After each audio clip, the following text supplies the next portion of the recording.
Well,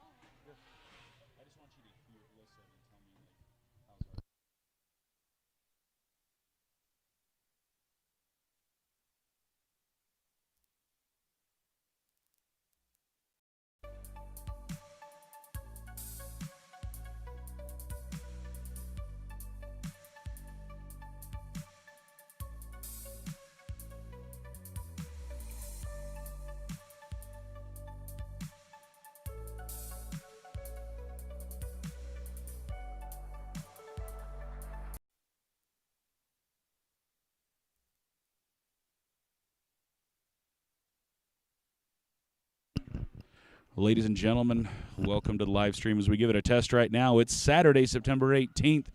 The Round Valley Elks hosting Sedona today in the Dome while it's raining. So beautiful weather right here. We're about 10 and a half minutes away from, I almost said kickoff, Dan. I was thinking about it. Go ahead and give us a mic check and let's make sure it's working. how about you, Wes? Can you hear me? I don't know. We're going to let Amanda tell us here in just a second if it's coming through. Ladies and gentlemen, we have a special treat for you today. We're going to hand the microphone to the one and only Kalisha Hamblin. You're not going to want to miss this. Hit that share button if you would. Let family know because we didn't advertise this at all. We were trying to get it put together, so please hit that share button right now. Let family know that we've got Lady Elks soccer live here in the Dome as Round Valley hosts Sedona. You're watching Let's Go Elks. Could you hear Dan?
All right, ladies and gentlemen, welcome back to the live stream. Captains are making their way to the circle.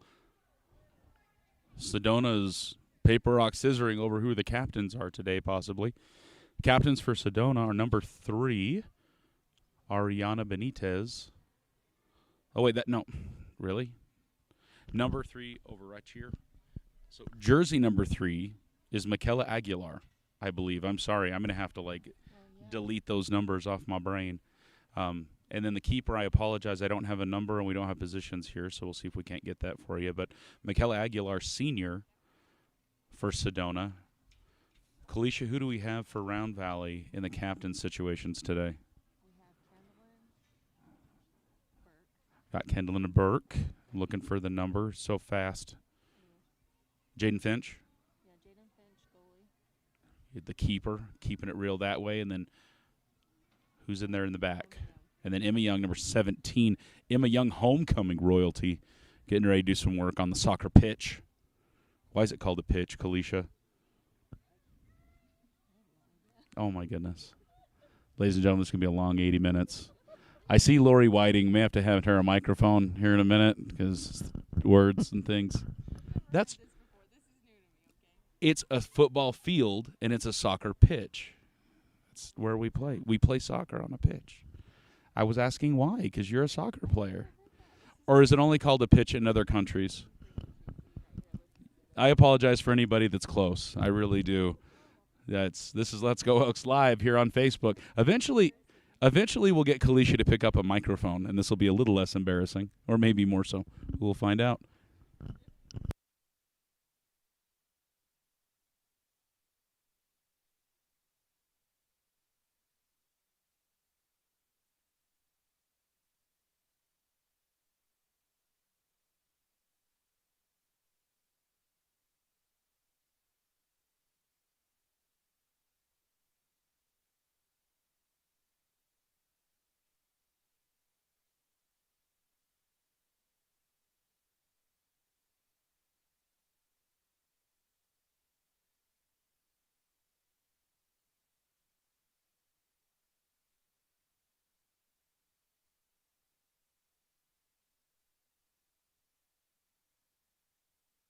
All right. Kalisha, so what happens in the middle of the soccer starting situation here? Oh, and we are going to have a national anthem really quick, so now that I ask you a question, I'm going to tell you to be quiet. Just kidding. Let me get the other microphone.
All right, Kalisha, so I asked you a question, then told you to be quiet. What normally happens at midfield prior to the game? There's a coin toss. What are we determining there?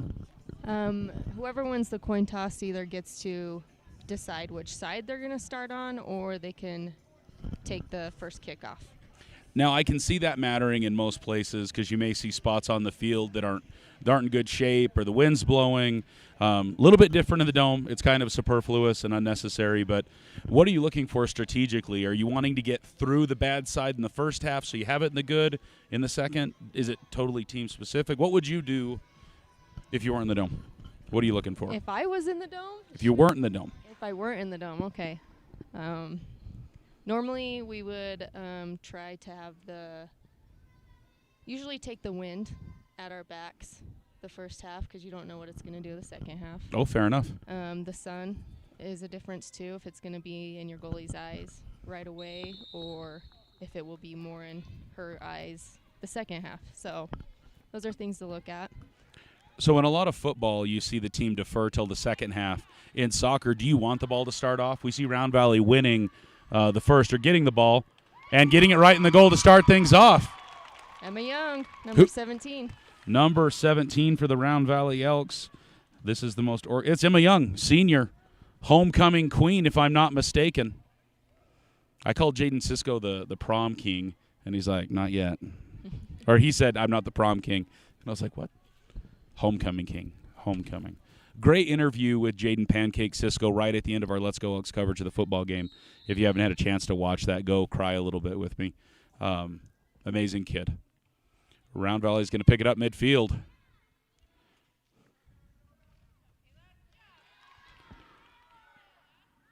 Number 10, Kayla Logan, right in midfield for the Round Valley Elks. Number 5, touching the ball for Round Valley, Emily Muth. Emily Muth, also Powder Puff quarterback a couple nights ago, getting it done that way.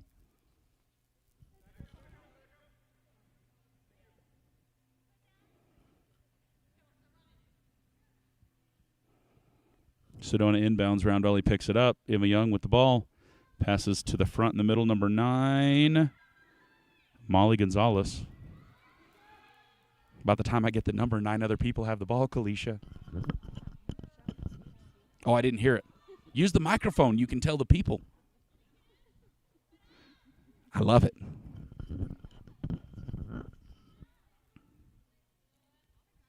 So Cass Bond talks to me about how triangles are important in basketball and in soccer. Would you concur, or is he talking crazy? I 100% agree with him. Crap. I was hoping he was talking crazy because it sounded so convincing, and I wanted him just to be like, I'm going to see if anybody buys this triangle business. So explain the triangles for the people that don't know. Why is soccer and basketball, to a certain extent, a game of triangles?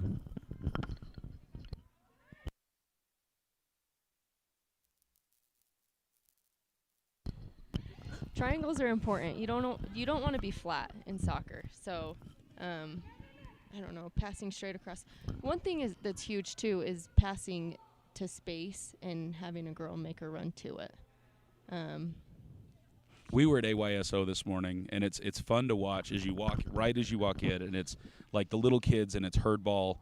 You know, let's just kind of like this swarm of bees thing. And then as you get farther down the line, you see the game gain some strategy a little bit more and more. You're talking about space and triangles. You have to be able to open up. You have to be able to predict where you need to go. It's not all about where the ball's at right now, but where's the ball going to be 10 seconds from now. Yes, and keeping your position too. Like I coach the U11 right now, and that's one thing we're learning is not following the ball like a swarm of bees, but keeping your position, being open for passes. I'm glad to hear that it's something you're working on. William and Alex's team still developing that as well. I feel like that's the one thing I'm telling Will all the time is to get away from the ball, spread out a little bit. Round Valley on the breakaway, Emma Young. Shot on goal. That would have been Emma Young's number 2 for the day, scoring with 17 seconds into the ball game. It's not a ball game. It's a match.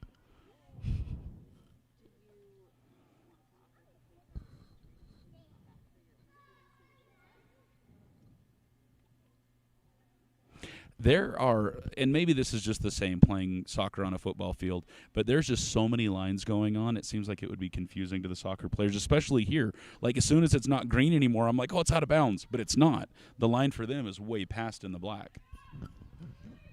Emma Young with the cross, just Yeah. past the far post. Even at practices, like last year, they had to get used to where the lines were at. Because the circle in the middle, while it looks nice and the black RV is good, that's actually the soccer circle. That has nothing to do with football, right? That's correct. Well, it does, right? But it fits well. You wouldn't know that that's a soccer thing if you weren't there. And then until you get to the box, there's not a lot of soccer. It's just wider than a football field. Number 16 for the Round Valley Elks. Number 9 with it. 16 is Kendry Walker. She's a freshman.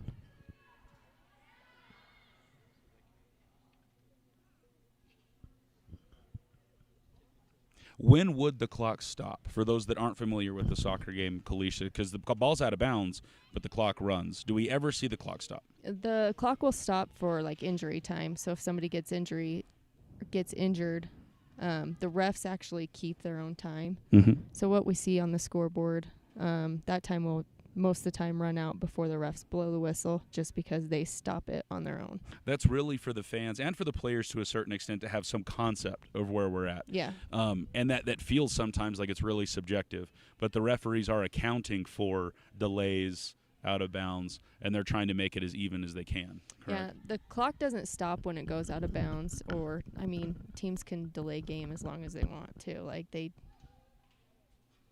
a certain extent, obviously, but you'll see teams take their time, like getting the ball and throwing it in. You know, as long as they're moving somewhat, a ref doesn't usually say anything. Will not say anything, but does that account for how much overage No. he will consider at all? No, not at all. Keeper's going to pick it up for Sedona. It's usually just injury time. Okay.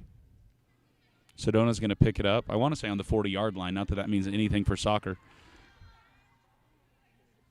Number 3 with it right now for Sedona. I believe that was Michaela Aguilar. Maybe Michaela. I apologize if I'm saying that wrong. I believe it's Michaela.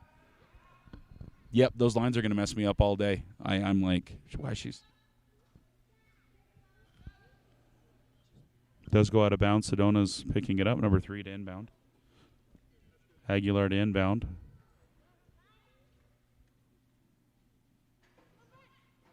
Number 20 on the field, but I don't have a jersey number 24. Yeah, I apologize.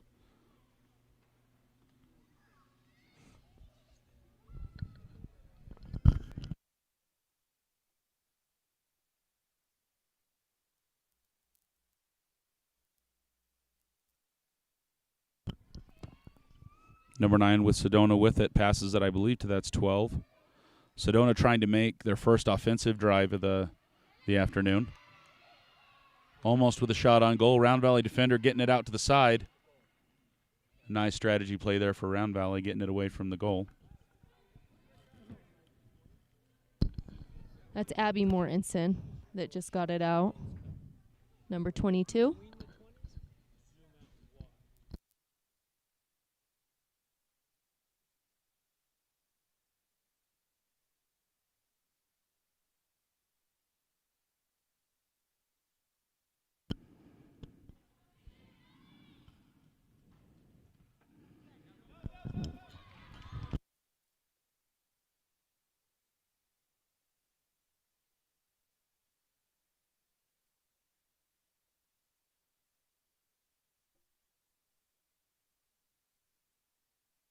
I believe that's going to be out on Round Valley with the last touch.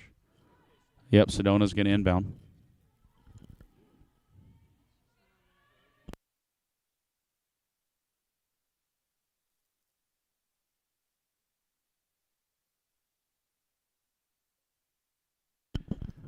Sedona with it, working it around about midfield. I believe that's 18 with the kick there for Round Valley. Yep, that's Saudi Camunez.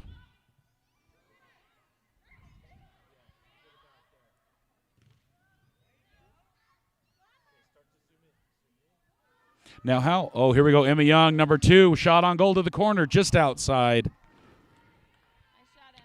Nice one-on-one opportunity for her. Beats her defender. So I probably saw it wrong, Kalisha, but it almost looked like there was a little bit of unintentional hands here, like on the 30-yard line. Will the refs let that go if it's completely unintentional?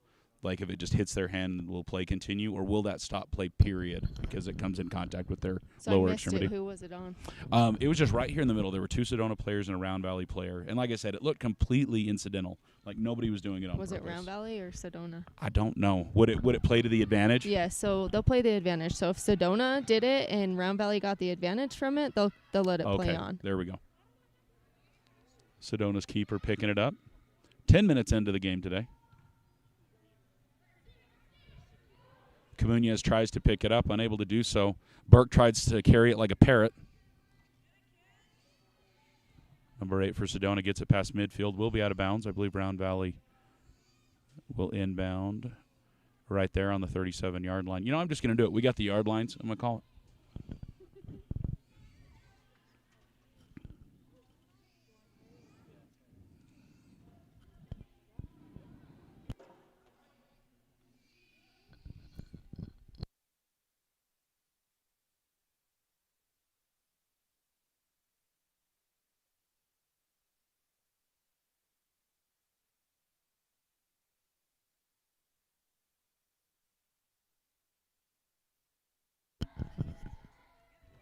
Got a new cameraman on the situation today. We're always trying to do a little bit new, a little bit more. Round Valley with the ball.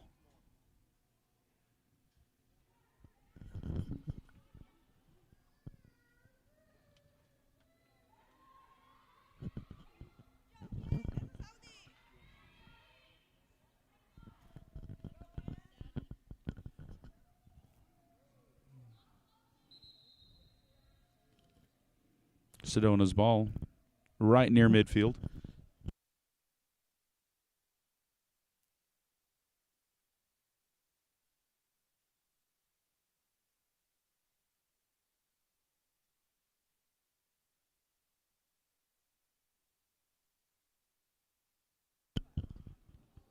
Nice stop to the head, number 24. That's Bianca Garcia. Sedona inbounds it. Burke with it. Burke, I believe. No, they keep it in bounds. Now it's out of bounds. Round Valley ball.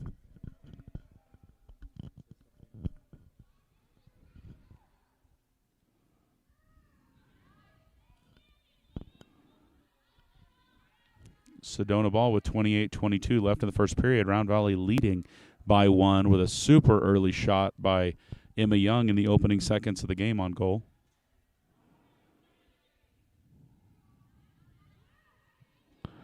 Round Valley's going to clear it onto their side. Emma Young tries to keep it going. Picked up by a Round Valley midfielder. Sedona tries to turn it around. A little bit of contact. Burke now with it.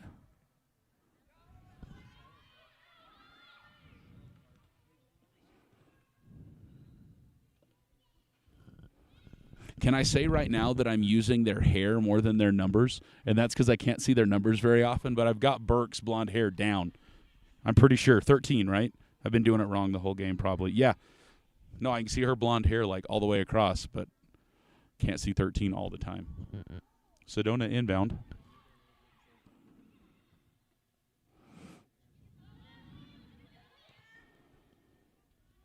Nobody else to help her out on the right side. I think she was the farthest right midfielder. 22, it looked like a Mortensen. That's Abby, I believe.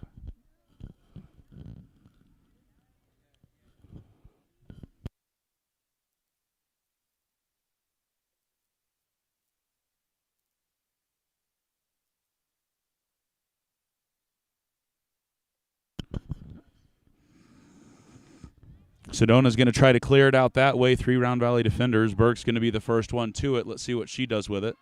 She's going to keep it tight on the side. Sedona trying to do something with it. Sedona mid keeps it in play. Sedona's strikers get it in. I believe that was meant to be more of a one-touch shot on goal, but she stubbed her toe a little bit. You can see those rubber whatever, pebbles or whatever, fly up. Number 9 from Round Valley, working the ball right now. Number 9's Molly Gonzalez.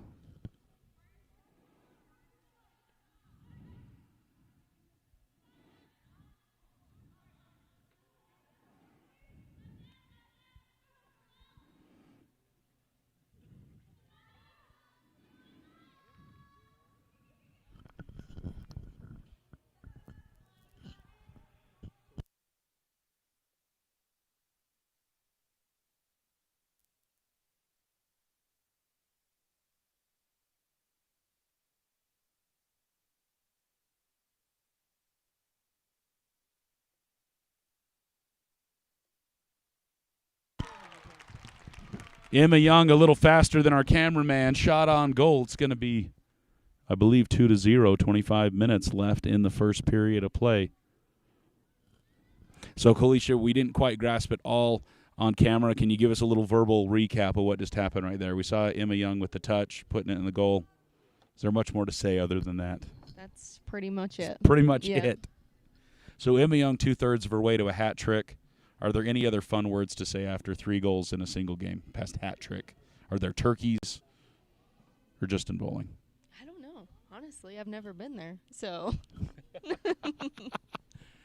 got a hat trick, and that's about it. Yeah, I don't know if there is. I've only heard of 3 in a game. I don't know.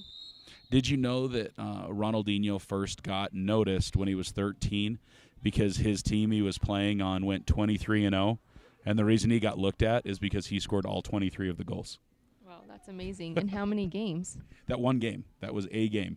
They won 23-0, and so he got some. I was thinking like 23-0, like games. Oh no, he scored all the goals in one game. That's one way to get looked at. That's a lot of goals in one game. Right? It's hard to stay positive defensively, I think, when one guy's just working you hard. Emma Young on a breakaway. She's got 2 helpers spread out nicely, one on each side. She is going to touch. Man, I really thought 17 was looking just to – oh, not 17. 16. I thought 17 was going to give it right back to her is what it looked like, but Sedona get in the middle of that business.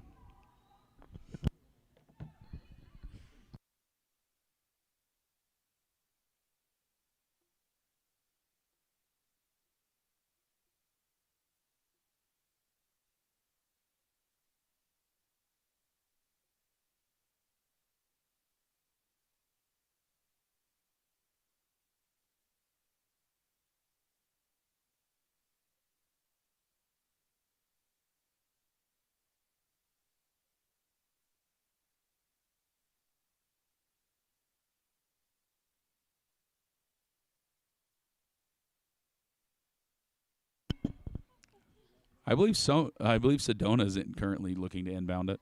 I'm almost positive they're the Scorpions. I apologize if that's wrong, but I believe they're the Sedona Red Rock Scorpions, which would make sense geographically. Number 12 with it. One of the forwards for Sedona passes it to the middle. Round Valley's defenders maybe not going to get to it.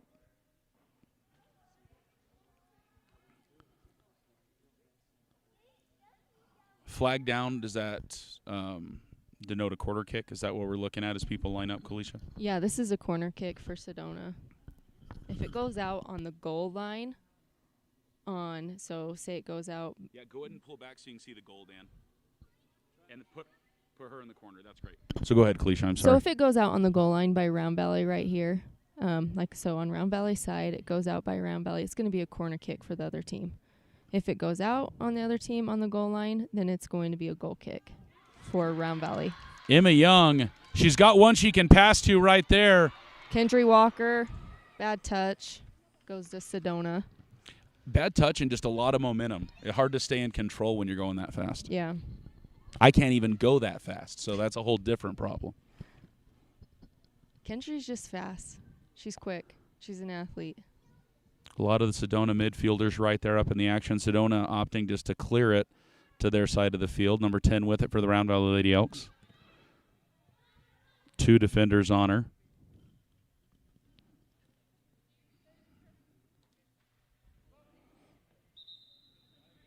Traveling, the call. No, I have no idea. What is that? I have to say it once a game. What is that in soccer? Just subs. Oh, we're substituting. We're not traveling. Okay. The substitute is currently traveling onto the pitch is what's happening right now. There we go. We have finished traveling. What formation do we see the Lady Elks in? I believe we have 4 defenders unless a mid is just hanging back pretty hard. So they have 4 defenders, 2 midfielders. I think they 4-2-4 then? Or kind of mids? What is this? They have wings, 2 wings. Caca. So 4-4-2, I think they call it. A 4-4-2. Yeah. Because 2 of the mids are wings on the far outside. Yes. And what makes a wing different than a midfielder? Where do they travel to that they travel the sidelines a lot. The length of the field? Yes. Wow. karate chop to the face. Just kidding. I didn't see it. I just saw number 5 down a little bit. Number 16 working hard to get to it before it goes out. We're in the corner now. Ball's up. Keeper's going to get some hands on it.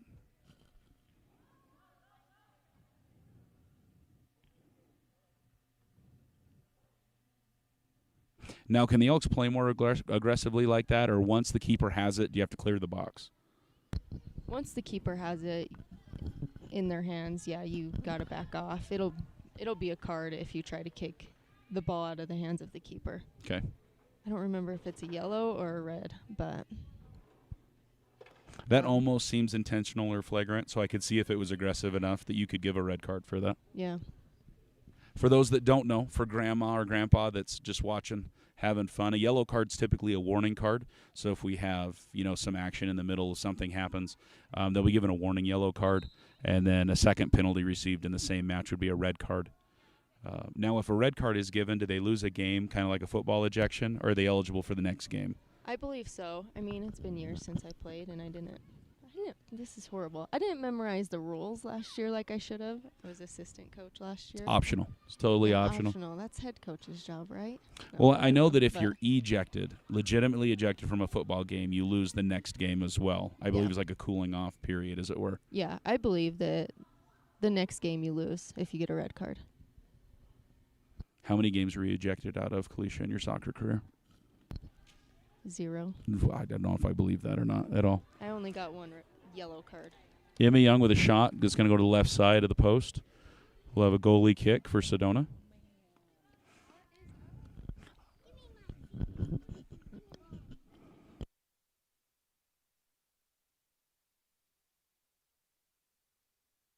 $18:30 left in the first, just over halfway through the first period.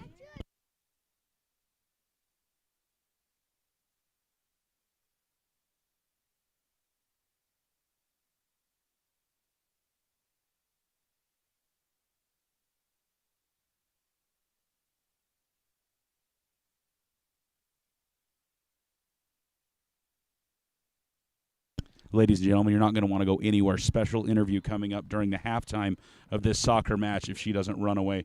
She's currently running away. We'll see if she comes back in 18 minutes.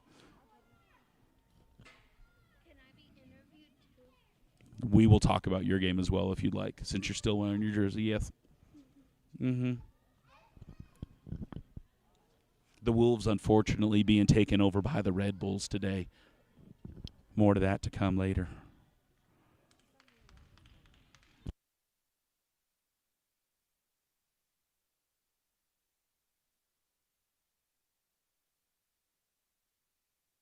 Hard shot there by the Round Valley striker, number 16.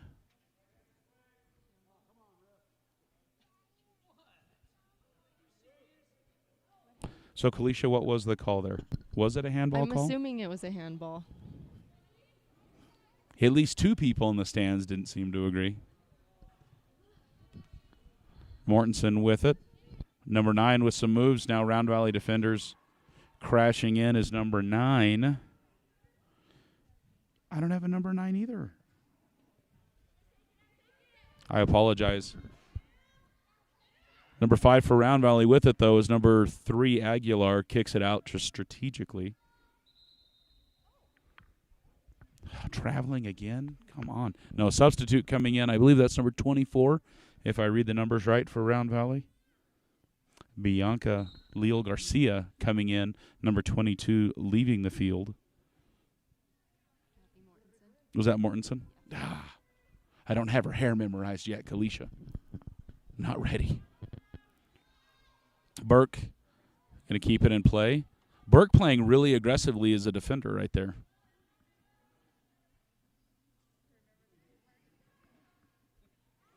I thought the official was going to get on the action right there for just a second. He was right in the middle of the play.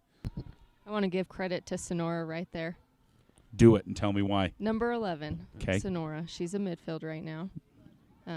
Candlin Burke went up for that. And did she pull back? Is that what we saw? Sonora pulled back and filled her spot That's until they swapped. strategic play. Yes. And no words. At least not that I could hear. That she just knew to fill the gap. Yes. Does she shake Sonora? Absolutely. Name that movie. Go. I have no idea. That's Beetlejuice. Oh, it's been a while. Yeah, no kidding. I don't know the last time I saw it. Emma Young with a shot towards the goal. It's still going to be in play, picked up on the other side by number 5. We're going to have a corner kick for Round Valley with 15:20 left in the first. Use your head. That's funny.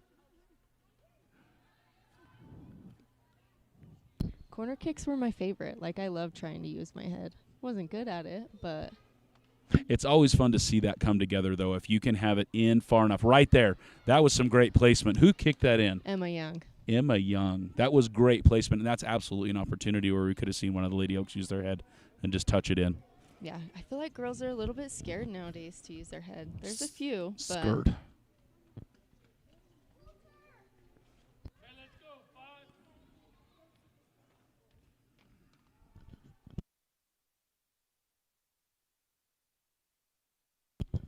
Round Valley picks it up. Yep. Oh, no, Sedona ball. Sorry, I was looking at the other ball.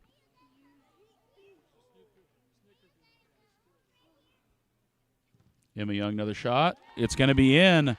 Emma Young picks up her hat trick with 14:18 left in the first half of play. High and away from the keeper. Nice shot for Emma with some pressure. We're playing 2 40-minute halves today.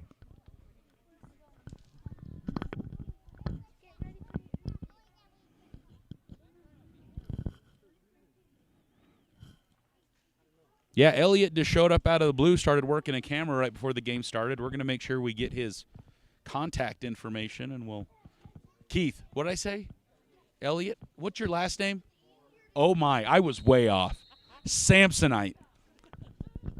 I'd like to welcome Samsonite to the video crew. I will call you Elliot forever. You are now Pete's Dragon.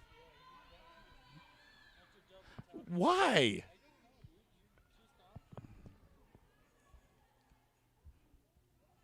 Wesley's not here right now. If you'd like to leave your name, number, and a brief message, I never check my voicemail. Have a wonderful weekend. Beep. Okay, what are we doing? Is this a goalie kick? Back to soccer. See, Kalisha, it's like 2% actual what's going on the field and 98% whatever just happens to be discussed or like comes through my field of vision.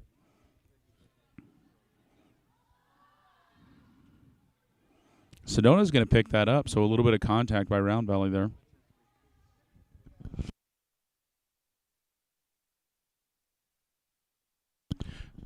So with football, Kalisha, in the last year, we've seen them go to a 4 to a 5-man crew. And talking with the officials last night, they're even running 7-man crews.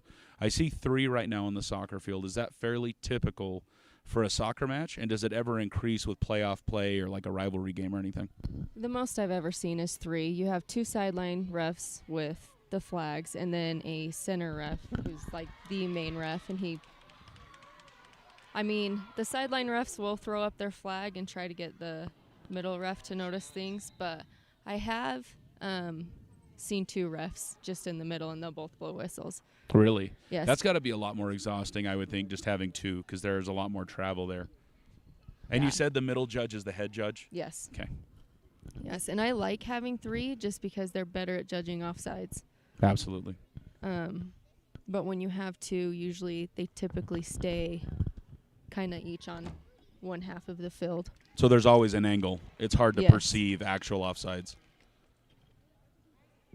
And then you have 90% of soccer parents and fans that have no idea what offsides actually is or how it really works. We just scream and yell about it. Yes. I don't know. I feel like they're getting a little bit better.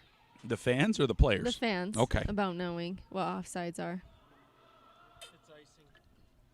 It's true. Trying to explain it to Dan, he's like, oh, so soccer's hockey. I'm like, oh, my. Emma Young with it. She's got some help in the middle. Number 10 ready.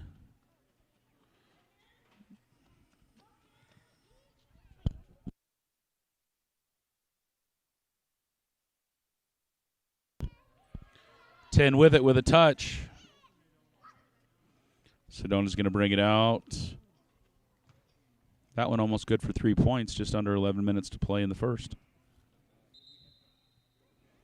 Substitutions coming in. 3 for Round Valley. I see Burke coming in. Who else, Kalisha? 14. Kiyoshi Yazi coming in. And then what was the other number? And Molly Gonzalez coming in for the Lady Elks.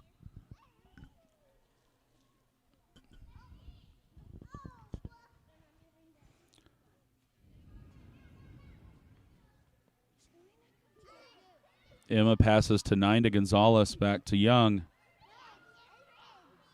Almost thought we'd see a one-touch shot on goal right there by number 10. Must not have looked good to her. Sedona's going to let it roll out.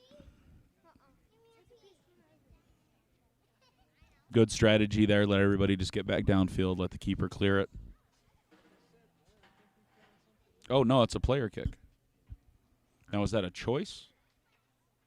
Yeah, the keeper can kick it from there. It's a goal kick, but the keeper or one of the defenders can kick it. Is it typically a defender? Am I just saying it wrong? It just depends on the team. Okay. Emma Young with the touch to number 10. Back to Young. Young right at the 18-meter mark. Left-handed touch by number 3. Left-footed touch. My goodness.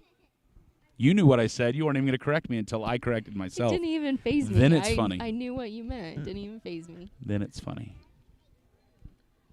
That's one of the hardest things that I've seen at the U11 level is kids when they're mostly typically right-footed. You see them driving hard on the left side, and they just can't get themselves to take a shot on goal with their left foot, so they have to stop and rotate, and by that time, that's where they lose that advantage. Are you ambidextrous from a foot perspective, Kalisha, or how hard is that to be able to hit with either foot effectively? My left foot is garbage. I didn't start working on it until my senior year.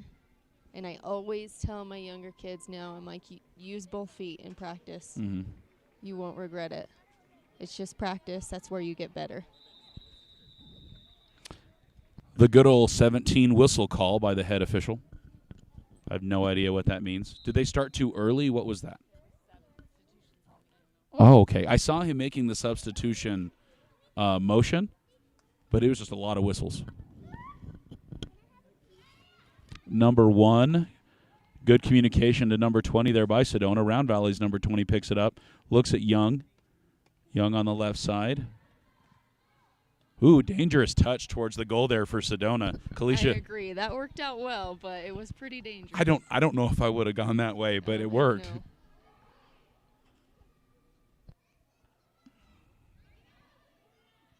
8 minutes left as Round Valley leads 3-0.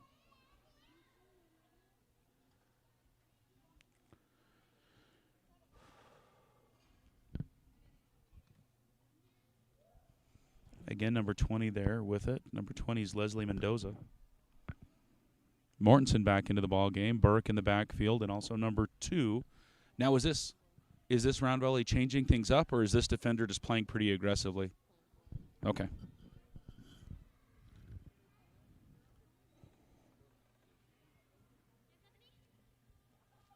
Do you see very often a formation change, or is that something you maybe do at half?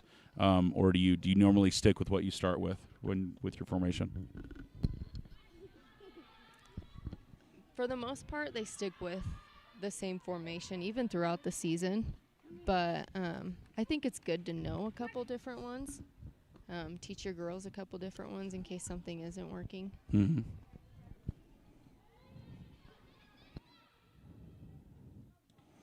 Because I feel like there has to be some adaptability, right, depending on the team that you're playing, and their play style could drastically affect, your setup. But soccer being so different from football, you see adjustments every play. Every 30 seconds, something different might be happening on the field. Soccer, very fluid in the way that the game is played, much more player-led and much less coach-led in the middle of the game. Yeah, absolutely. We don't get timeouts in soccer like you do in football or basketball. So you pretty much just go with what you have, pull players out, let them know what's going on, and then throw them back in. You have unlimited subs. And is there any time, can you only sub when your team has possession on an out-of-bounds play? How does that work in soccer? Yeah, so when it goes out of bounds on the side, if it goes out on Sedona, Round Valley, if they have subs, can sub. But if it goes out on Round Valley and Sedona, and both teams have subs, Both they'll teams can sub. come in. Yeah, both teams. So you can key up a sub whenever you want, and they just wait for the out of bounds to. Yes, to they just trigger it. wait at the midfield line, and the refs will call them in. They can sub out on goal kicks also. On both what, sorry? Goal kicks. Oh, gotcha, on goal kick. Once again, number 20 trying to work up the left side of the field there, Emma Young. Number 9 in a nice position right now. Let's see if we see a cross to the middle. I unfortunately can't see that far into the corner of the field. I guess I could watch the stream and actually get to see. That has a slightly better perspective. Number 9 is Molly Gonzalez. Molly in great position.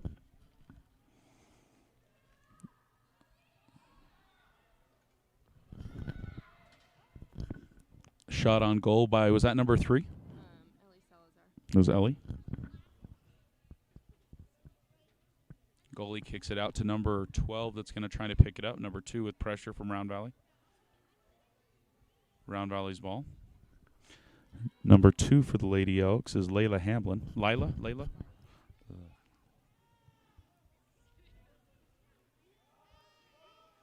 Lila Rodeo's with us. I think I spell her name without the A, and that might be on purpose for me, actually, when I'm announcing. 29 coming in for 5 for Sedona. We got Jennifer Rodriguez coming into the game, sophomore for Sedona. No, depending on who we play when I get a roster, I will go write things out phonetically, and that's how it looks on my paper because my brain doesn't have time to shift sometimes. Or there's just a lot of misfires if we want to keep the engine metaphor going. Keeper coming up strong for that one. Just 4 minutes left in the first period.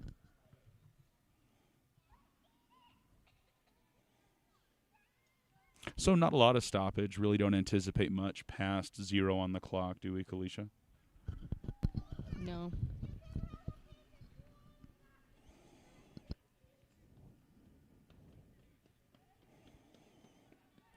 Mortensen gets it back across mid. Young trying to get a head or a shoulder on it looked like. Man, I have got to memorize number 10. Who is that? That's Kayla Logan.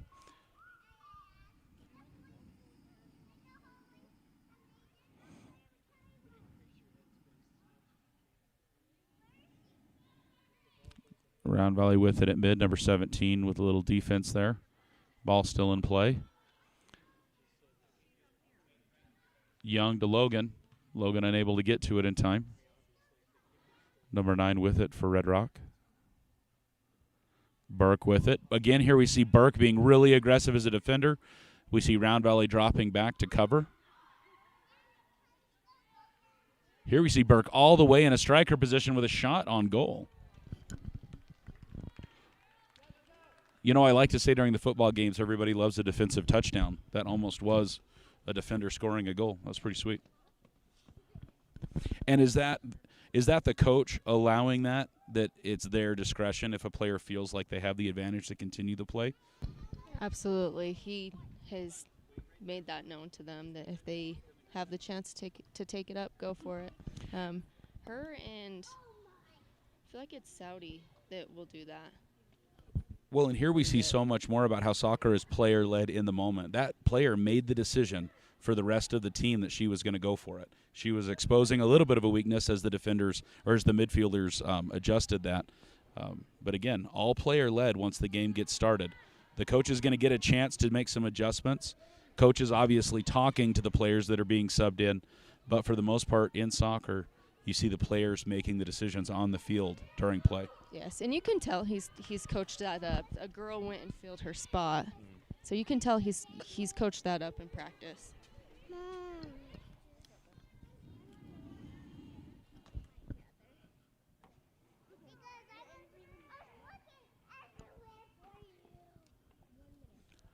Believe we have Sedona coming to pick up the ball. 1:30 left in the half. Round Valley up 3-0 against Sedona. Sedona looking to get on the board before halftime. Emmy Young with it with some momentum. Gonzalez to the left.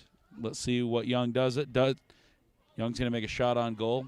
Defense there by Sedona. Field goal is good by number 14, I believe. Nope, 17. Was it? When I looked back on the field, I saw 17. Figured I was wrong. Just under a minute left to play.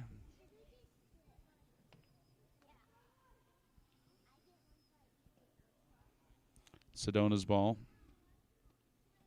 Do you expect to see Sedona push right here, or to try to just slow things down and let it get to half? It's kind of a dangerous place to be in. I'd go for it. Take all the chances you can get to score. Well, let's see. Especially down 3. You need all the time you can get. That's true. So let's see if we see a big clear by the keeper. Keeper holding on to it. 10 seconds drained in her decision-making process. Round Valley going to aggressively try to keep it on their half of the field. 10 seconds left.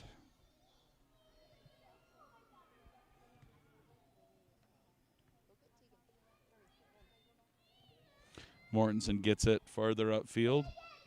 The clock has expired, but like we said, the clock is for convenience. 2 whistles gives us halftime. 40 minutes into the game, your Round Valley Lady Elks leading 3-0. You're watching Let's Go Elks. Guys, if you haven't yet, hit that share button on your socials. Let your family know where they can watch the game live or the replay on our YouTube channel. Do us a favor if you would. Please hit that subscribe button on our YouTube channel. We're making the climb to 1,000 subscribers. That unlocks some tools for Let's Go Elks. You're watching Let's Go Elks. It's halftime.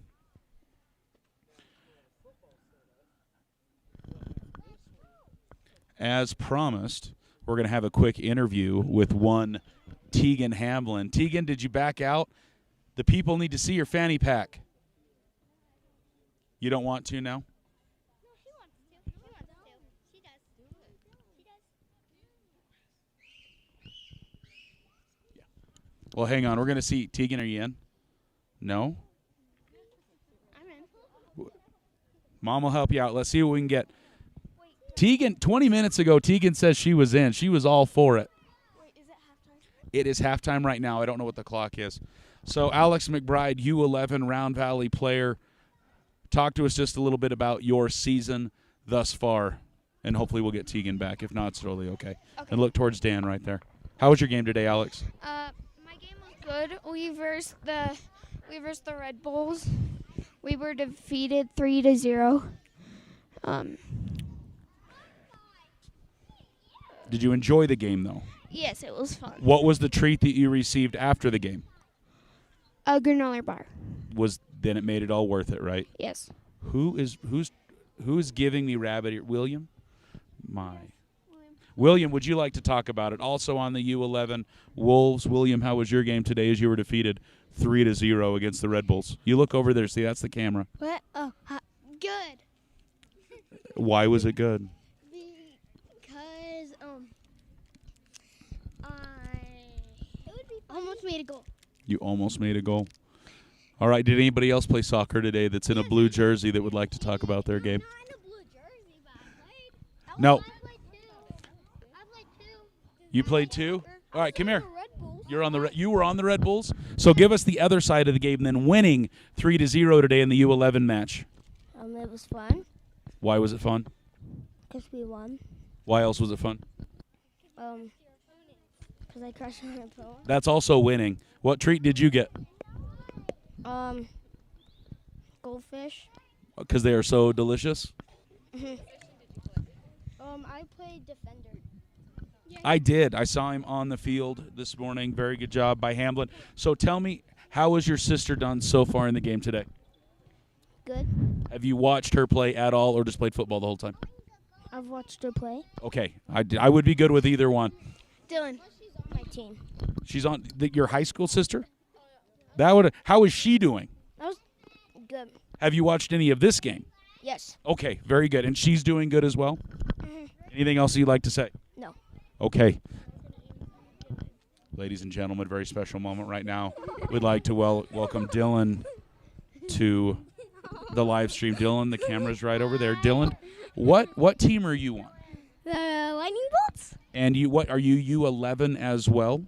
No, I'm only 8. You're on. So is that U8, U9? What is the age group there? 4. Wait, what? You're 4? You act 4. No. So how was your game today? Good. We lost. You lost. What was the final score? 2-1. 2-1. Did you score the one goal that your team did get? No. No. Who scored the goal? I forgot his name. Forgot his name. Is he cute? No, he's. He's not. That's not nice. All right, guys, you've been watching the AYSO wrap-up during the Let's Go Elks coverage of the Lady Elks soccer game. Slightly worried about giving children microphones. We're going to take a short break and be back with you in about 6.5 minutes. Oh yeah. What? And number 16. Tegan, are you ready? Wait, can I say something real quick? You already said something, and I'm really worried if you say much more. It's about my sister. It's about your sister. It's funny. Oh, no. By the way, No, what? What? is my sister, and she's not that good. What? No. Number 16 is your sister? Yeah. She's awesome. She is doing very well. no, Dylan, no. she's going to watch this. She's going to watch this, and she is going to do not nice things to you now. All right. Oh, she already does that. All right, Tegan, that's okay. She already does that. So. All right, guys, we're going to take a quick break. I don't know why I have 2 microphones now, but I'm afraid of the kids. You're watching Let's Go Elks.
Ladies and gentlemen, we're back for the second half. If you're still with us after that rather interesting halftime show, we'll call it a show because I think that's what it was. Sedona coming back onto the field. Switching sides as we do at halftime. Again, less of a thing. I don't think that we've got a weird slope going on either side. The wind is definitely in everybody's favor. So more of a man, my brain is not working very well today. Formality. There we go. The coin toss, other than who gets the ball, kind of a formality at this point. I guess the only thing you could have working for you if there was a nasty cross breeze coming from the ambulance door to the other side, but not enough that's going to mess anything up. Don't look at me in that tone of voice, Kalisha. Maybe a dome leak, when it's raining. Yeah, right there. We got the dome leak. But it doesn't happen on the field. It used to. I remember. Coulter, what's up? No. How's your ring pop, Coulter? Hey, that's better. I had a kid snort at me earlier this week, so that's okay. All right, here we go. We're working the other way. Your Elks with it. Emily Muth meets number 20 on the left side. Muth with the throw-in. 2 feet on the ground, hands overhead. Emma Young with it.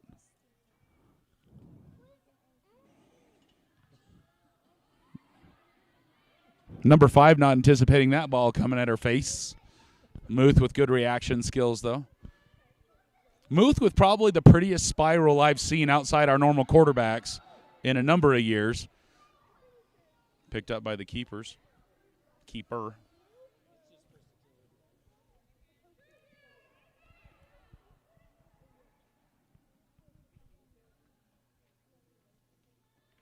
Muth once again with the ball, working away up the left side.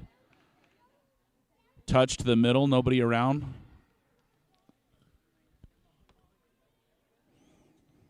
Yeah, so Dan said something, and this is the question I was going to lead in with you, Kalisha, once we got started, is do you see a lot of change with the lineup? We do see a few different players from the Elks' perspective, or do you typically stick with your core group? I'm sure they'll start working in more of their bench or JV players. Is 3-0 comfortable from a lead perspective in a soccer game? It can change quick. Honestly, it can change pretty quick. I don't know if it will this game or not. Usually around 6, that's when you start throwing in JV players. That's comfortable. Yeah. Because you could let it get back to 3 and be okay. Yeah. Mortenson's going to pick it up on the left side there. Muth waiting a little bit farther upfield. We're going to go back. She was trying to get back to the middle to number 10 there. I thought 10 was playing a forward position, but she seems to be more in a midfielders at the moment. Coming back out hard for it. You can see strategy there. Round Valley kicking it towards out of bounds. Nice play, though, by the Elks, keeping it in play. I think off the wrong side of her foot. I don't think that was on purpose. I love how quick it is, though. There's always another ball. We're back in play. There's no time to wait.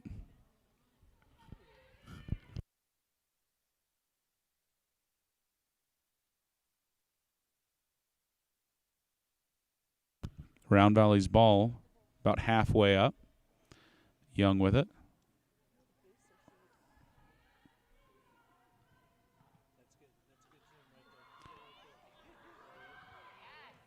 Nice, strong shot on goal by number 3, I believe, was it? Was Salazar. Now, who had it one touch before Ellie, though? There was somebody in the middle. And I think if she would have been more confident again with her left foot, we might have seen her shoot on goal. Molly, right? That would have been Molly. Nice touch on the ball there by Young. Young passes it up. Number 3 is going to get another shot on goal. See if she crosses it in. Nice defensive move right there. Number 15 for Sedona. Oh, a little bit of a misstep by 16. Sedona trying to get it out of there. There we go. We see strategy there, kicking it out of bounds. Corner kick for Round Valley. Sedona working hard to try to clear the garbage out.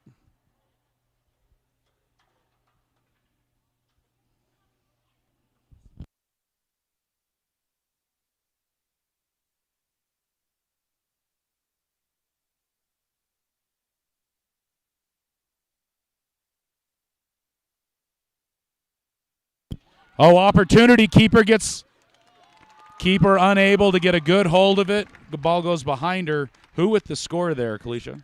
Kendry Walker. Yeah, but Dylan told me she's not very good. No, not at all. I have it from a good source that she's not a very good soccer player. Yeah. You can take that one to the bank, I think. 4-0 going to be the score for Round Valley. 35.5 minutes left, so Sedona getting ready to start things off again.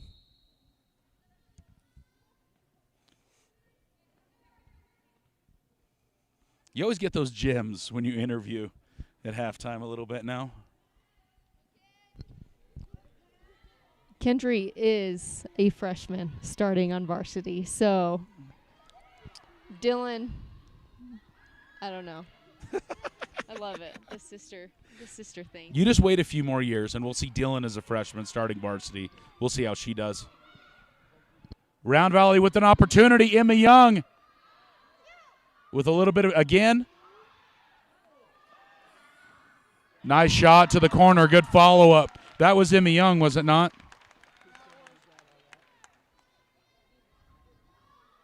So, Kalisha, again, I may be reading this totally wrong, but it just seems like really weak-footed on the left side for Round Valley, unfortunately. I think we had an earlier opportunity on goal, but we see a foot shuffle trying to get set on the right side. It still worked, like they made it work, but could have done it with less touches on the ball.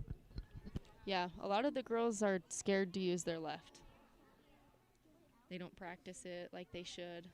We try to remind them in practices, but I don't know. I don't know if kids just feel like, oh, crap, I'm sucking at practice. I got to look better so they don't use their left like they should. Well, I think what you said is paramount. If you're not doing it in practice where you can work out that uncomfortable moment, you're not going to do it in a game. You're not going to look silly in front of everybody in a varsity match. Burke with it. Burke trying to get it upfield. Here we go, getting it to the midfielders. Good communication. Nice work there by number 8 defensively, slowing down the momentum by the Elks.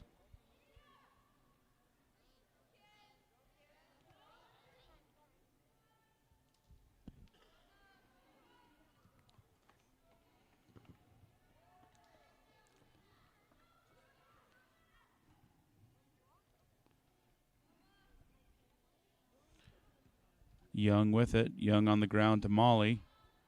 Molly pushes upfield. Young picks it back up. Here we go to the middle. Number 10 with an opportunity.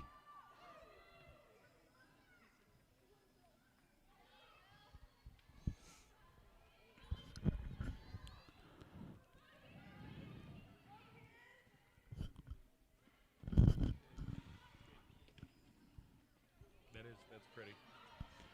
Burke, there we go. Burke going to keep it in, going to start working it upfield.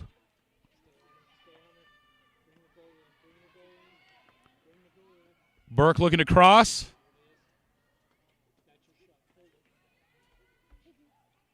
I didn't see who that was out on. We're going to see what we got here. Keeper with it.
Kalisha, I stopped talking and you do too. It's just dead silence because we don't have an atmosphere mic right now.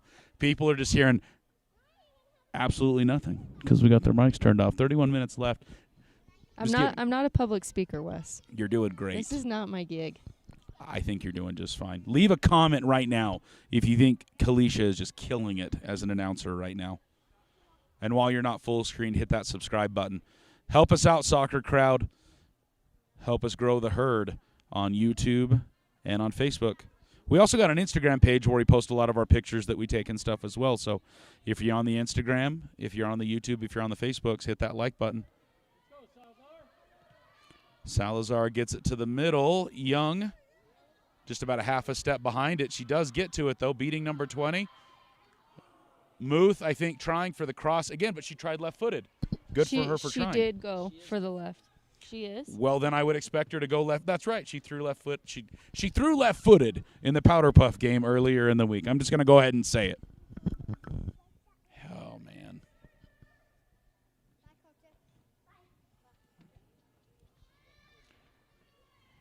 Well, then it makes sense where they have her positioned over on the left side. You want somebody that can one touch from that side and keep it going. 24, a new number for me that I can't think. It is Bianca. Never mind. We have been announcing her. Emma Young. Sedona defense trying to clear. Not getting it where they wanted it. Muth with a touch. Sedona now working it up the right side. Number 10.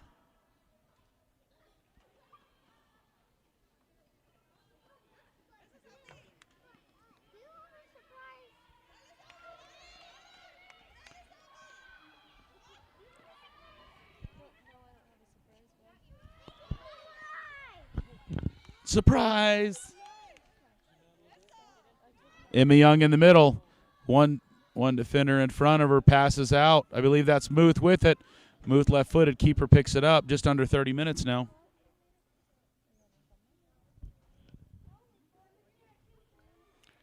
.16 keeps it in Round Valley's side. Kayla Logan, number 10. Oh, finds number 9. Number 9 right at the keeper.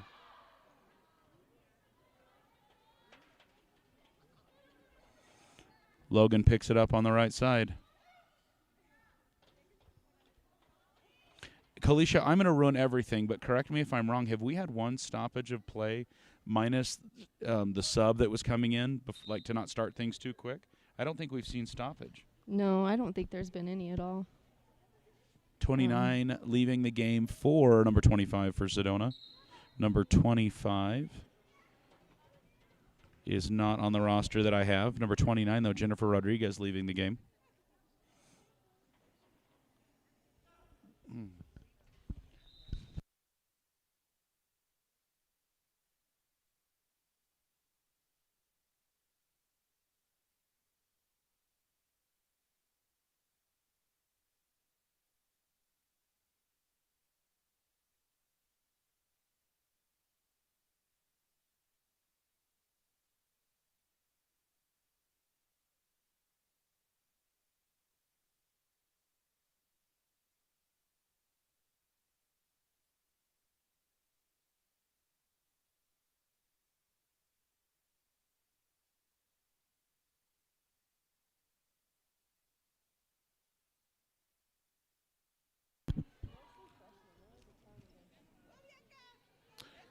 Dan was just telling us over by the camera that this is a very heavily underclassed.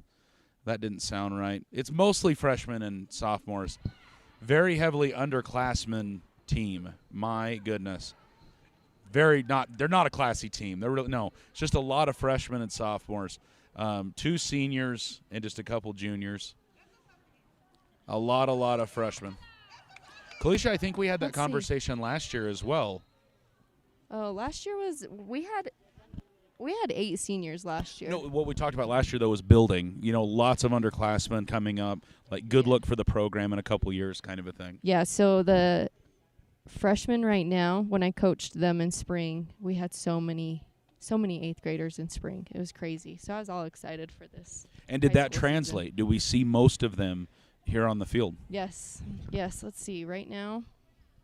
At least here. We got some on the sideline, I'm sure. Oh, yeah. The JV team is loaded with freshmen. We didn't even have a JV team last year. It was sad.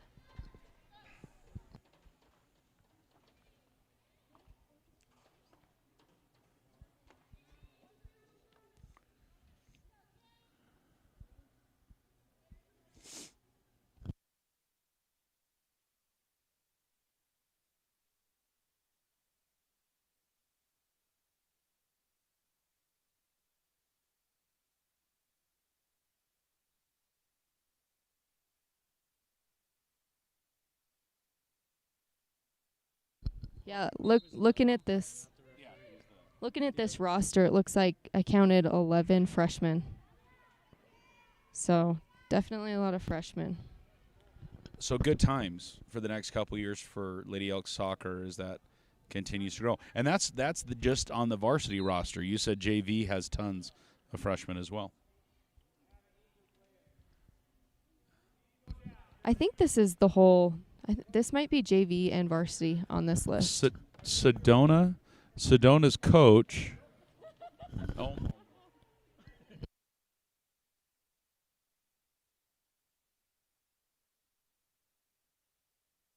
So Sedona's coach calling an injury, the official asking what player is injured. If the player is injured, they need to take a knee or be down.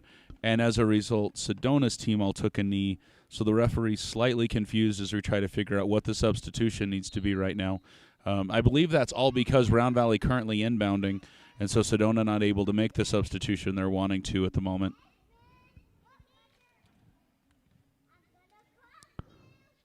Out of bounds by Sedona. Round Valley's going to put it back in right where they did a second ago. That's everybody. Okay.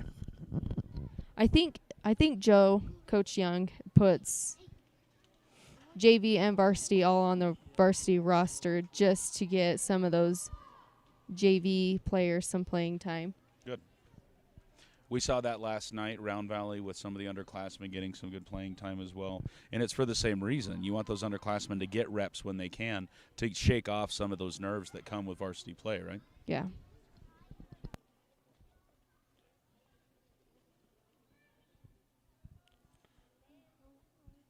So that was the first little bit of excitement from an officiating perspective that we've had.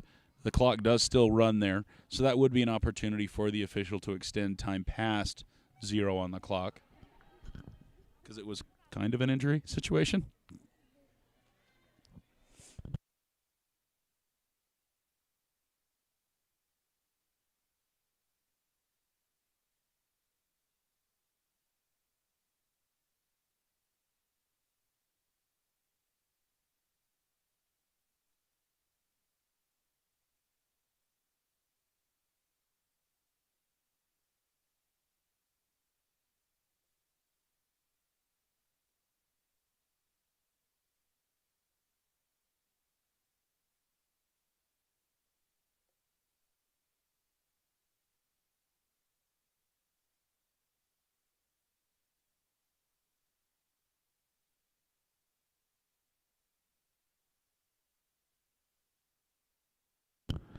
Sedona with the ball, clearing it out. Number 8, not having any of that. 16 left-footed. Did Sedona get a touch on that, or is it going to be Sedona's goal kick? I missed it. There was a camera in the way for me.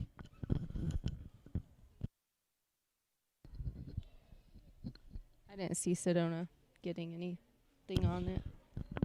Well, it looks like that is correct because we see the keeper with it.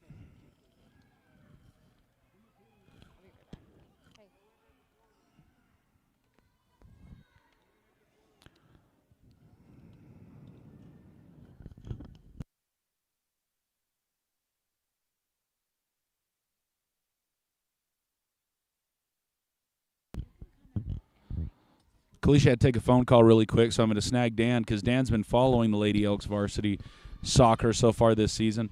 Dan, how have we seen the Lady Elks progress? Are they getting into their groove? I was asking the seniors at homecoming kind of the same thing. Are you guys finding that momentum? Do we see the Lady Elks doing that as well?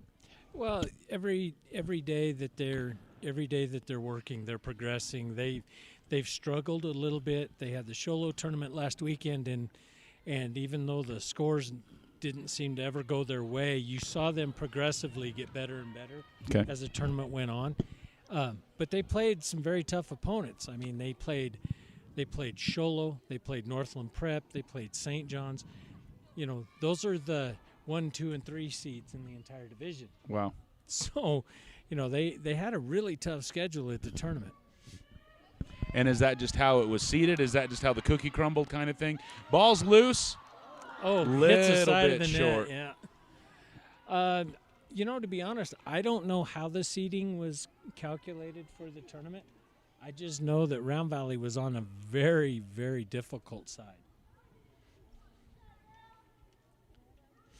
So they played, I think their first game, when I showed up Friday afternoon, I think their first game, was it Friday? Anyway, Friday, I think their first game was Sholo. And then all of their games were back-to-back. So they played Sholo, and then they played St. John's. That was on Friday. And then on Saturday, they played Northland Prep and I'm trying to remember. I think it was Camp Verde or one of the teams down there in the Verde River Valley. That's brutal when you play back-to-back 80-minute games because you have to start relying on your depth, or you're playing it that way. You may start people you normally wouldn't because you know you've got a game coming up right after, and you're strategically trying to place your players for the correct games. It may not be for the Sholo game, but you have a player teed up for that second game. So a lot of work for the coaches there. Oh, absolutely, and I can tell you it did take its toll on its players. Primarily your wings and your forwards were just wore out. I mean, just wore out because they're given, they're out there for 80 minutes. And they're running 80% of the field up and down. Nice shot on goal right there for Round Valley. Keeper keeps it out of there. I will say this, given the breakdown of age on this team, you've got a lot of youth and you don't have, with 2 seniors and I think like 3 juniors and everybody else being sophomores and freshmen, you could make the argument that this is a rebuilding season for the Elks. I look for them to have a bright future. I hope Coach Young stays on and continues because I like what he's doing with this team. But I see nowhere to go but, up. They will have depth in the next 2 years. They just don't have a lot of depth right now. Well, inconsistency or the lack thereof can plague any team. So you saying you'd love to see Coach Young back. You got to have that so you can carry strategy, carry things for the kids into the next season, especially with such a large underclassmen base. If he can build a foundation of the kind of team he wants to play and does that for 4 years, we'll see this large group as seniors playing that kind of soccer that he wants them to play. Yeah, well, the soccer program's seen a lot of turnover in the head coaching job. And that doesn't give the players. Oh, nice shot. So we have Muth going to Young and then Young flipping it in from the middle. That was nice. I missed it. I'm going to have to watch the replay here in a second. But Young with her 4th goal, am I correct, of the game? I believe so. But substitutions coming in. 2 for Round Valley. Let's see. Is that a 9 on the right side there, I believe? We got 9 in number 2. Yeah. I lost my Round Valley roster. It's gone. It's 9 and number 2. Who's number 2, Dan? That's the number that I'm not. I'd have to put my glasses on, Wes, and I don't have Lila Hamblin. Lila Hamblin coming in, and then Molly back in the game. Molly Gonzalez, your number 9, coming back into the ball game. But what I was saying earlier is, the soccer program's had a pretty high turnover rate at coaching the last few years. And what they need is they need to find that soccer coach that's going to be in it for the long term and actually rebuild the program so that the girls have a sense of stability. They get that sense of stability from the coaching staff, and then they feel comfortable as a player. Well, you can't build a culture without that stability as well, right? Right. And that's one thing that Marcus Bell did well is he built a culture over that 10-year program that he had, and you saw that build and you saw that momentum that can happen. And so stability from a coaching perspective, completely vital. Number 9, Molly, a little bit far to the right side, outside the post, outside the dome, actually. Yeah. It's gone. Oh, it'll be rolling down the ramp here. It's going to be the pop shop here in a second. No, here it comes down the ramp. Ball there it is. It is coming back. I thought it was going to make it up. It was going to end up at the Bingham's house, kind of right, or the seminary building, whatever's right outside the gate there. Yeah, stability from up top kind of lends strength down below, right? I mean, you got to have consistency with the coaching to where the players can get comfortable, and then once you get established that, then you can start to build from the ground floor up. And I look forward to. I like what Coach Young's doing. I hope he stays on with the soccer program because the girls really seem to enjoy him as a coach, and they seem to play very well for him. So from what I've seen. Well, and it becomes contagious as well, right? If players that were on the fence and didn't play watch Coach Young, enjoy what they're seeing, see their classmates having fun, you might even pull some other players that weren't playing that were on the fence in fall sports. Absolutely. I mean, that's how Emma recruited Emily and Kayla Logan this year, just because of that. You know, Emily was looking for something to do. Volleyball wasn't a personal choice for her, so. Well, because I thought last season she wasn't playing, and I'm like, I don't remember us having a soccer conversation last year. No, because last year she didn't play. Emily hasn't played since AYSO in the 6th grade. She's back. So she's back, and do you see her coming back next year? Is she enjoying herself? Well, Emily's a senior, so. But ironically enough, some of the schools that are talking to her about softball are actually talking to her about dual sport and wanting to know, since she plays high school soccer, if she'd be interested in playing soccer as well. Division II or JUCO soccer. So you know, there's a number of people I talked to when I was in school when we were kids that were like, you know what, I really don't enjoy football that much, and I play football though, so I'm in shape for wrestling. Right, and so being able to do dual sports, dual enrollment, you almost see that where they're conditioning year-round, and they're more in shape once it comes to softball season. Oh, yeah. I mean, you know, what I'm learning from the recruitment process with Emily is that, you know, there's a lot of focus on single sport kids, but the schools actually look forward to dual sport kids. Do you think that is a D2, a smaller school that will attract multi-sport kids, and when you get into D1 you see that less, or? Yes, I do believe that your Division II and your JUCO schools look for multi-sport kids because it's a financial game with scholarships, one scholarship, right? 2 sports. Yep, yeah, it helps them out. So, but your Division I, you're absolutely right. They want specialists. They want kids that are singular and focused. And that's legit year-round. You live, eat, breathe football, right? You're not going anywhere. Right, absolutely. I mean, very rarely do you hear of a lot of Division I multi-sport players. They are out there, but you just don't hear a lot of. They don't get a lot of press. You know, the other thing I really like about this team is they seem to they don't bunch up. You notice how they stay spread? Yep. And Kalisha and I were talking about AYSO soccer, and it's so, like, please, don't be by each other. That's not what we need. Yeah, it looks like 2 herds of sheep fighting each other. So a couple new faces that I'm seeing for the Round Valley Elks. Number 23, I know her. It's a Whiting. Addison Whiting. It's Addison. New face in for the Round Valley Elks. So here we do see that pad. Kalisha was talking earlier about 6-0 seeing a big change. And so, Kalisha, who do you see on the field? And we're definitely seeing your prediction come to life. Okay, so Jaden Finch is now at forward, which I love because she's super fast. Who do we put at keeper then? What's going on? This is Kaya Slade at keeper. Okay. Which is her freshman cousin, so it's great. It's familial. But it's funny, last year Jaden, in one of our games, went in and played forward. And then the next day, she's like, Coach, ASU recruited me to play forward. No way. I'm like, for a second, I thought about it. I'm like, you're such a freaking liar. But it was a good joke, and it was funny. But she's quick, so I'm excited to see what she does here. Fun to get to see things shaken up a little bit. We get so used to seeing her right there between the posts, not going anywhere.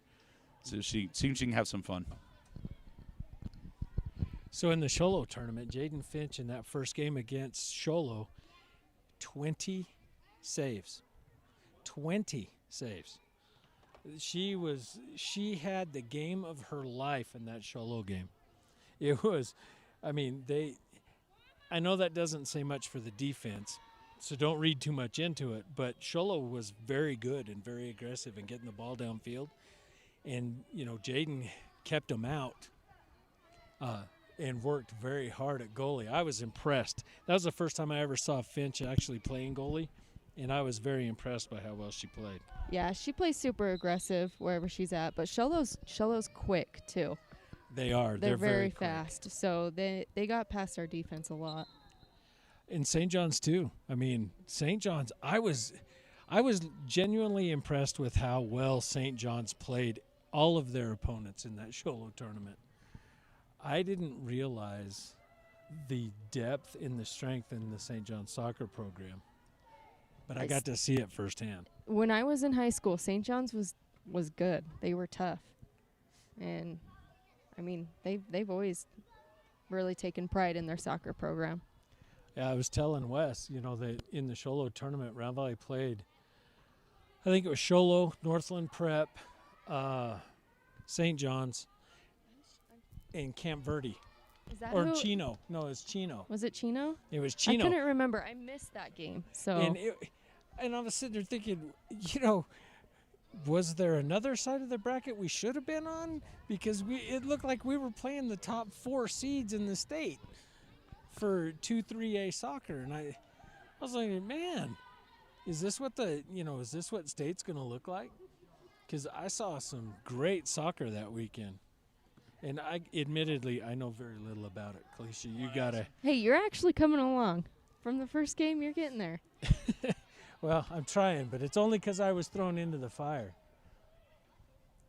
Ooh, a little bit of a push there, but no signal from the referee. So let's talk about contact. As long as the arms stay tight, you can bump and rub all you want. Hip check is fine. To a certain extent. I mean, if you're doing it off the ball, if you don't play any ball at all and you're just straight throwing your body into a girl, they'll call it. But there's a little give. Well, that's the other thing I love about Jaden Finch's play. Not only can she get up and down the field, but that kid is not afraid to mix it up. She will throw her body into that play and do anything she can to get down to that goal. And I've always appreciated that about that kid because she's like that in every sport she plays. Basketball, she'd throw herself on the floor to dig that ball out. Volleyball, softball, same thing. She was not afraid to hit the ground. Yeah, she's a go-getter. She's kind of a daredevil out off the field too, so. Now, I'm sure as she gets older, that will change more out of practicality than anything else. Yeah, for sure. Well, after about 20, 25, you realize throwing yourself into the ground isn't as much fun as it used to be. It hurts worse. The older you get, the worse it hurts. And then when you get about 50, you're like, no, not doing it. So, or at least those are the lessons I've learned. Finch breaking up the inbound. Oh. Whiting shooting. Addison. Oh. Addison Whiting going for a shot on goal, out of bounds, unfortunately. 9:20 left to play. Fun to see it shake up a little bit. We see a little bit different style play, or it just feels like it. Maybe it's just because it's a lot of different players. It's kind of fun watching these girls get after it. I could learn to get into this a little bit. Most violent sport I've ever seen.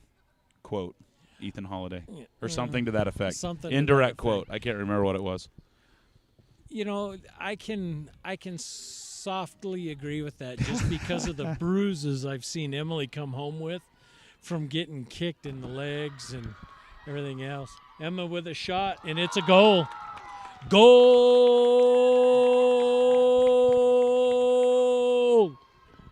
Here, I pulled that off. I like it.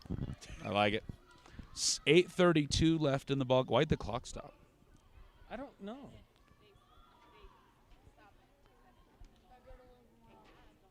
It shouldn't. I didn't think it did. Maybe it does.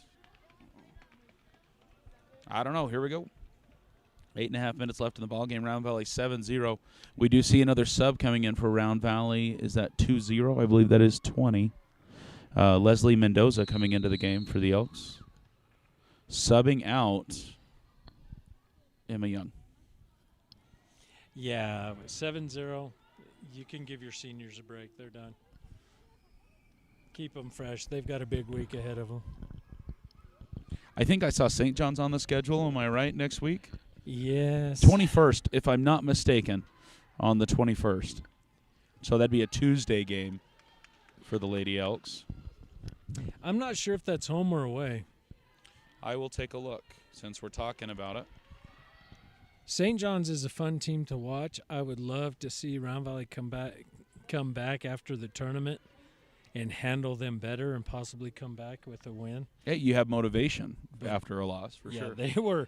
they were very tough in that Sholo tournament, and then they weren't taking prisoners. I mean, they did very well. If they're not a state contender, then I don't know why, because they very well should be. All right, number 7 for Round Valley checking in. That will be Riley Rogers. Mortensen getting the ball out to her forwards. I believe that's Molly Gonzalez dribbling now. Yeah, she's fighting through. Her and Whiting are trying to take the ball down to the goal. There's a cross to Gonzalez. Whiting and Gonzalez continuing to pick through the Sedona defense, and the ball goes out of bounds. See, I almost sounded like I knew what I was talking about. Hey, Keith, pull it back just a little bit.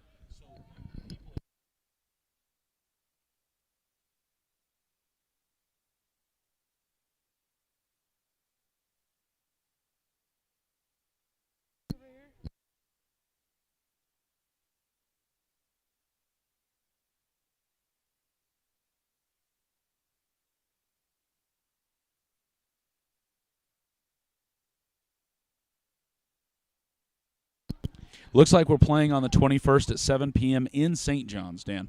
Ooh, in St. John's. And then the next Tuesday in Payson. Well, I know where I'll be. And then that same following Saturday, Page at home. So that's a blessing there, a little less of a travel action. Yeah. Substitutions coming in. We have 3 Round Valley Lady Elks subbing in. As much as I love the trip to Page. It is a road, and you do drive on it. Oh, man. You know, I was looking back on some old videos that I'd uploaded looking for the ALA playoff game on 2018, and I looked at the second, I think, podcast that we recorded, and it was called A Nice Little Drive to Pinon. Oh. Oh, yeah, my wife decided to take a shortcut to Pinon. Yet, I remember. If I remember right, we recorded that just down off the dome, right underneath the bleachers of the dome while the game was going on, I think. We did. In fact, that was during it was during basketball. I think there was a tournament going on or something, and we were waiting. Yeah. Oh yeah, that wonderful trip to Pinon, that was something else. And you know, my wife had just washed the car. Well, it's like you wash it rains. You wash it, you find a dirt road. You know, it's all right. It was the cows. The cows made that trip the most fun. Because the road we were on was just plowed through the sand dunes. So it was the deepest part of the terrain and had all the water.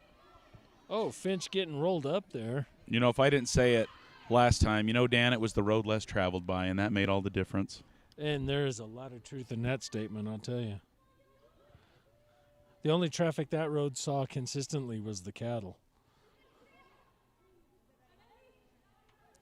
A little bit of a battle here on the near sideline.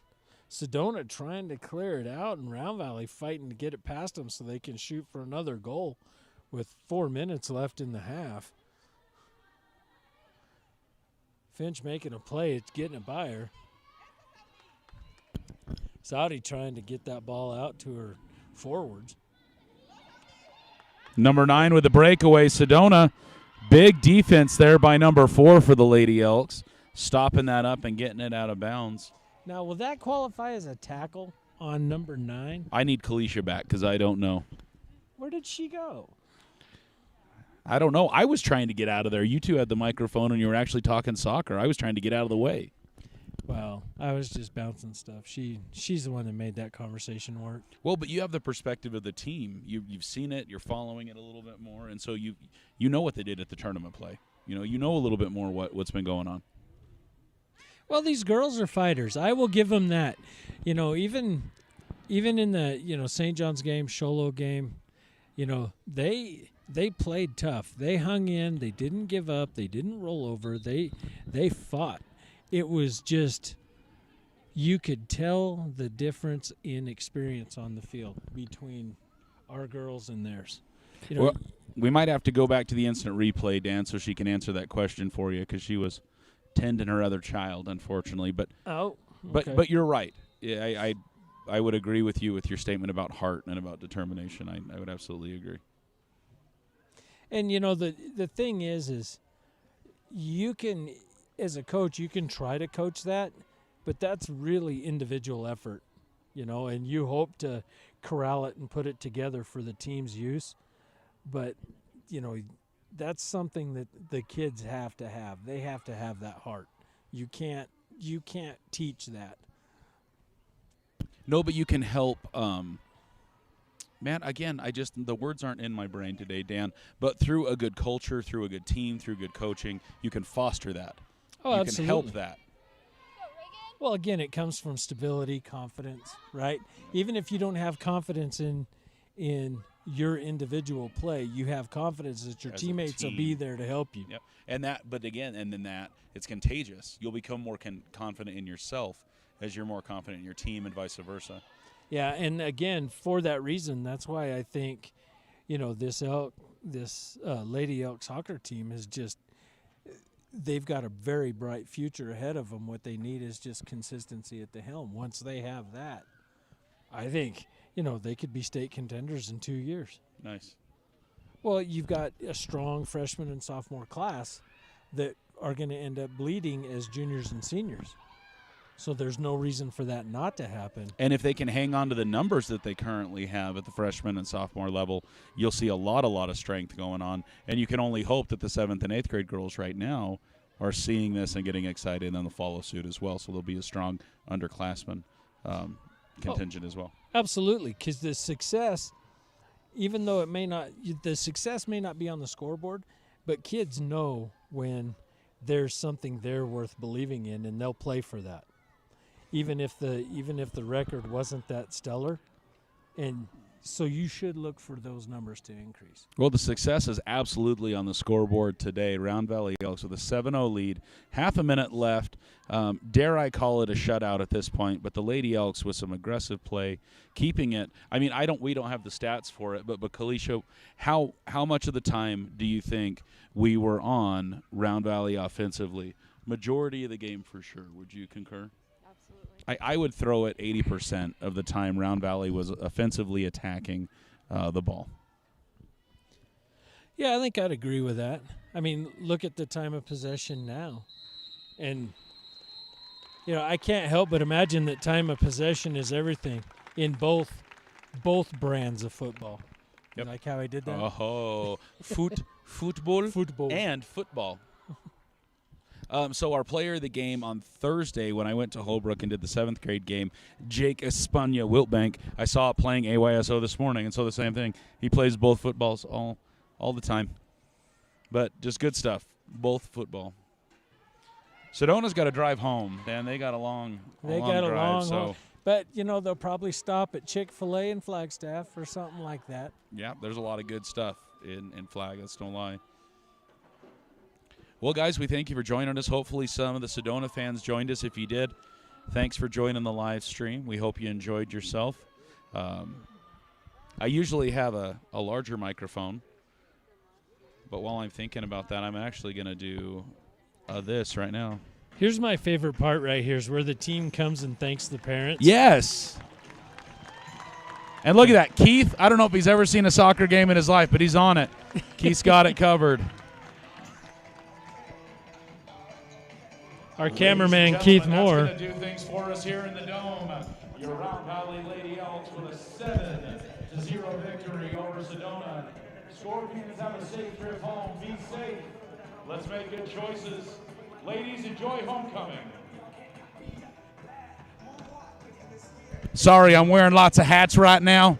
Trying to take care of it that way. Yeah, I left my mic hot so we could pick you up in the I like it. atmosphere. I should have just held it like I was at halftime. I could have done this. I don't know how that ended up happening, but it did. So I noticed at halftime, man, you got bombarded by kids, and everybody wanted to get on. Everybody wanted to get on and tell you about their soccer. Everybody but the person we were intending on interviewing. You had them lined up along the rail, and so they fun. were all hoping to get in. I was laughing. Dent, but the problem is you have no idea what they're going to say. It's really scary because you have no clue. Haven't they built TV shows around that premise? Yeah. Does the kids say the darndest things? That's it. My favorite quote is from Missy's youngest daughter. Yeah. Dylan's not that good. Yeah. No, Dylan said that about Walker. Kendry. Sorry, yeah. Yeah. Yeah, Kendry's not that good. My sister's not that good. That's my favorite. Guys, as we wrap things up here in the Dome, want to give some love, some quick shout-outs to Booger Reds in Springerville, Arizona.